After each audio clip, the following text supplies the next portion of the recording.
Salam əziz müəllimlər. Mən bugün sizə bloklara aid bir neçə maraqlı sualın izahını vermək istəyirəm və düşünürəm ki, həmin bu sualların izahından sonra sizdə bəzi qaranlıq məqamlar aydınlaşacaq. Gəlin keçək sualların izahına. Bizə deyilir ki, ağırlıqları PK və PL olan K və L cisimləri sürtünməsiz sistemdə şəkildəki kimi qoyulmuşdur. Buna görə dayağın L cisminə göstərdiyi təsir qüvvəsinin böyüklüyü neçə newtondur? Gəlin biz birinci K və L cisimlərinin ağırlıqlarını şəkil üzərində göstərək. Deməli, PK cisminin ağırlığı aşağıya doğru 10 newtondur. PL cisminin ağırlığı da yenə aşağıya doğru 40 newtondur. Bu sistem sürtünməsiz bir sistem olduğu üçün ona görə burada ipdə də yaranan qüvvə elə 10 newton olacaq. Baxın, bu ip dəyişmədiyi üçün, eyni ipdə eyni qüvvə olduğu üçün burada da bu ipdə yaranan qüvvə olacaq yenə 10 newton. Həm də bu dayağın təsir qüvvəsi var. L cisminə göstərdiyi təsir qüvvəsi. Dayağın da L cisminə göstərdiyi təsir qüvvəsi yuxarı doğru bu istiqamətə yönəlib. Buna da bir N deyək. Bu elə dayağın reaksiya qüvvəsidir. L cisminə göstərdiyi qüvvədir. Deməli, biz baxırıq ki, burada 10 və N-in cəmi, yəni eyni istiqamətli qüvvələrin cəmi digər qüvvəyə daha doğrusu bərabər olmalıdır ki, bu sistem tarazlıqda qalsın. Ona görə biz yazırıq 10 üstə gələk N bərabərdir 40-a. Buradan da alırıq N bərabərdir 30 newton. Deməli, L cisminin, daha doğrusu dayağın L cisminə göstərdiyi təsir qüvvəsinin böyüklüyü 30 newtondur. Keçək növbəti sualın izahına. Bizə deyilir ki, sürtünməsiz blok ilə qurulan şəkildəki sistem tarazlıqdadır. Buna görə iplərdəki gərilmə qüvvələrinin böyüklüklərinin nisbəti nə qədərdir? Biz deməli, bizə verilən bu sistemin, gəlin birinci ağırlıqlarını göstərək. Deməli, 5P ağırlıqlı cismin ağırlığı aşağıya doğru yönəlib. 2P-nin də ağırlığı var, aşağıya doğru 2P-dir. Həm də bu ipdə T1 gərilmə qüvvəsi var. Gəlirik. Bu P-nin ağırlığı, o da aşağıya doğrudur. Həm də burada bir T2 qüvvəsi var. İndi mən sizə sadə şəkildə göstərəcəm, sizə aydın olacaq. Baxın, bu 5P-ni sistem tarazlıqda olduğu üçün, yəni sürtünməsiz sistem olduğu üçün biz bayaq dedik ki, ipdə eyni elə çəkən qüvvə ilə həmin o qüvvə yaranır. Eyni ipdə eyni qüvvə. Deməli, burada bu ip fırlanıb gələndə eyni ipdir, ip dəyişmir. İp dəyişəndə qüvvə dəyişir.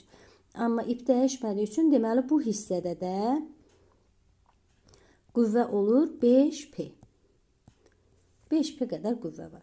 Baxın, indi mən həmin bu verilən sistemi bu şəkildə bölürəm. Bu şəkildə böləndə daha aydın olur ki, bu 5P aşağı yönəlmiş bu 2P ilə T1-i çəkir. Bu T1 isə bu ipdə olan yaranan T1 qüvvəsi. Aşağı yönəlmiş P ilə T2-ni çəkir. Gəlin indi onlara əsasən T1 və T2-ni müəyyən edək. Deməli, dedik ki, 5P nəyi çəkir? T1 üstə gələk 2P-ni. Buradan alırıq ki, T1 bərabərdir 3P. Və həm də T1 nəyi çəkir? T1 bərabərdir P üstə gələk T2-ni. Buradan da alırıq ki, 3P bərabərdir P üstə gələk T2. Və T2 bərabərdir 2P-yə. Bizdən soruşurdu ki, T1 bölünsün T2 nisbəti nəyə bərabərdir? Biz T1-ə aldıq 3P, T2-yə aldıq 2P və buradan alırıq ki, T1 bölək T2 nisbəti 2-də 3-dür. Cavab olur A variantı. Gəlin baxaq belə bir maraqlı suala. Deməli, sualda bizə deyilir ki, şəkildəki sürtünməsiz bu sistem tarazlıqdadır. Buna görə iplərdəki gərilmə qüvvələrinin böyüklüklərinin nisbəti nə qədərdir? Bizə sinusun və kosinusun bucaqların qiymətləri verilmişdir. Və biz buna əsasən həmin bu T1 bölək T2 nisbətini gəlin tapaq. Baxın, bizə verilmiş bu P cisminin ağırlığı, deməli, yenə aşağıya doğru 5P-dir. Baxın, bu 5P elə bu ipdəki sürtünmə olmadığı üçün, elə bu 5P bu ipdə olan qüvvədir. Baxın, həmin bu qüvvə fırlanaraq gəlir. Elə baxın, bu ipdə yaranan 5P qüvvəsidir. İndi bu 5P qüvvəsini biz bu şəkildə hesablaya bilmərik. Çünki bizə bucaq verilir. Həmin bucağı əsasən biz mütləqdir ki, bu 5P-ni toplananlarına ayıraq. X toplananı və Y toplananı. Deməli, bucağa bitişik toplanan və bucağa qonşu olan toplanan. Burada da həmçinin bir T2 qüvvəsi də var, gərilmə qüvvəsi. Deməli, onda olur bucağa bitişik olan 5P vurulsun kosinus 37 dərəcə. Kosinus 37 dərəcədə nə qədərdir? 0,8. 0,8 onda edir bura nə qədər? 4P. Bu hissədə olur 5P vurulsun. Sinus 37 dərəcədə 0,6-dır. Bu da edir 3P. 3P.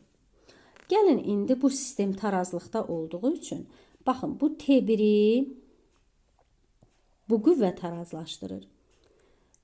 T2-ni isə, T2 həm də 3P-ni isə, baxın, bu 5P tarazlaşdırır. Gəlin həmin dediklərimizi yazaq. Deməli yazırıq. Necə? 5P bərabərdir. Baxın, bu hissəni yazaq. Birinci. 5P bərabərdir. T2 üstə gələk 3P. Biz buradan alırıq ki, T2 bərabərdir 2P-yə. Gəlin indi bu hissəni tarazlaşdıraq. Çünki bu hissə özü tarazlıqdadır. Bizə şərtdə verilib. Deməli, T1 bərabərdir 4P-yə. T1 ilə özü bərabərdir 4P-yə. Bizdən soruşur ki, T1 bölünsün T2 nisbəti nə qədərdir? T1 bölək T2 bərabərdir 4P bölünsün 2P. Cavab olur 2. Cavab olur A variantı. Əziz müəllimlər, hər kəsə uğurlar arzulayıram. Növbəti dərslərdə görüşənədək.